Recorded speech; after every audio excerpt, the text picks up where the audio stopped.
In this video, I am going to share with you how I make money teaching using the Zoom video conferencing app. Coming up. If you have any skill, any knowledge, any information, anything you believe you can teach other people, and you would want to monetize it or you want to make money doing that, there are so many platforms you can consider. You might want to stick around to the end of this video, because in this video, I share with you my top picks and my tips on making money teaching. You can put all of your skill and all of your training together, and you can host it on platforms like Thinkific or Udemy, where people who also desire to learn that skill will go to search for your content, learn from your content, and then pay you as they learn from you.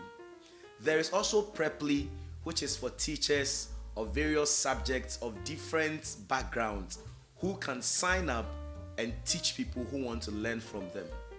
What I wanted to do was to be able to set up my own virtual classroom, plan my own timing with students who were interested in learning French for specific purpose.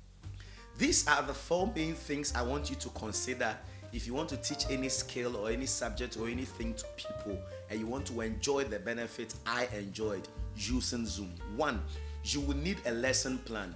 The lesson plan is very, very important. The lesson plan is like your working material.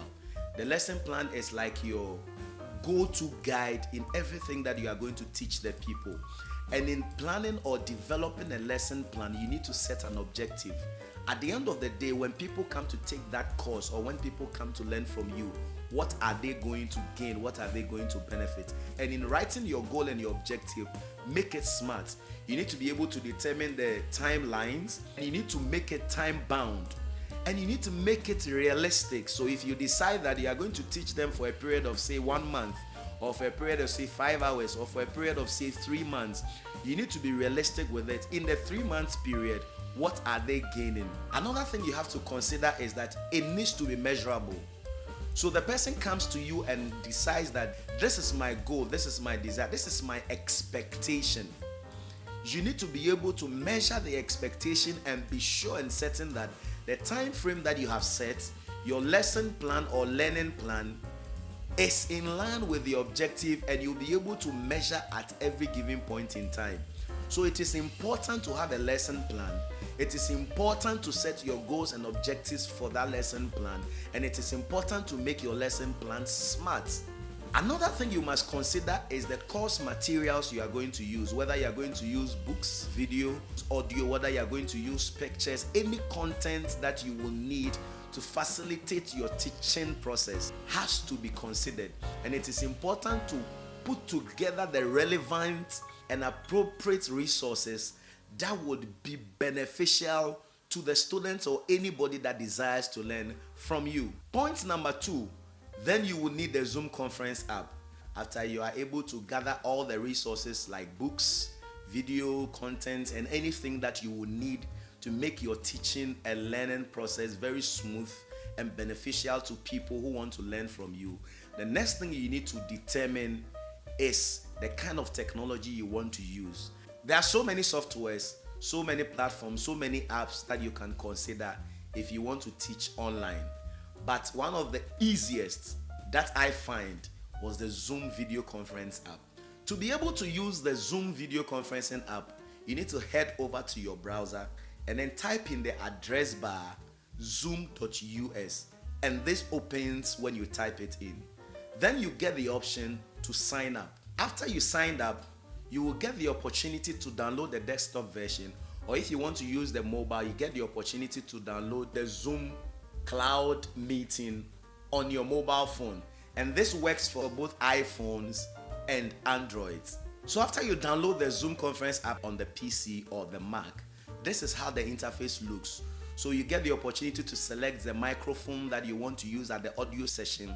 You get the opportunity to select your camera that you want to use, whether you want to use your laptop's webcam or you have an attached webcam to your PC. And then you get the opportunity to invite participants. Once you have your students who have already enrolled for the course, you send them the invitation and they use the invitation link to join the class whenever it's time for you to have a class. Anytime you're on the Zoom video conference app, You get the opportunity to share a number of things. You can share your screen, you can share a window, you can share your slides, you can share a video, you can share audio, and to manage, to chat either privately or generally to all the students. And these are the reasons why I liked the Zoom video conference app. As we go on, if you have any questions, if you are picking any value from this particular content, I want you to drop it in the comment section. Before we continue, I want to be able to consistently bring you much more value and content like these. So I want you to subscribe and hit the notification button so that anytime I upload a new content, you will be notified. When you have prepared your lesson plan, when you have gathered all your resources, when you have set your course objectives, when you have given yourself the timelines, you have determined the technology you want to use, and then you have been able to download the Zoom video conference app, signed up, downloaded either the desktop version or the mobile version. The next thing to consider is how to market your course to people.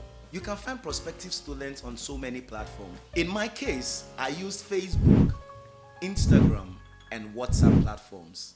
This came in handy to me, and it was very easy for me to reach people on these platforms. In reaching prospective students through these platforms, you need to create a sales funnel. So this sales funnel is basically you telling prospective students what you intend to teach them, what lessons they will pick, what they will learn from you, what they will benefit after registering with you. And this should be part of your advertising or publicity for the course. Finally, another thing you need to consider is the payment platform or the payment method any prospective student will use in making payment to you.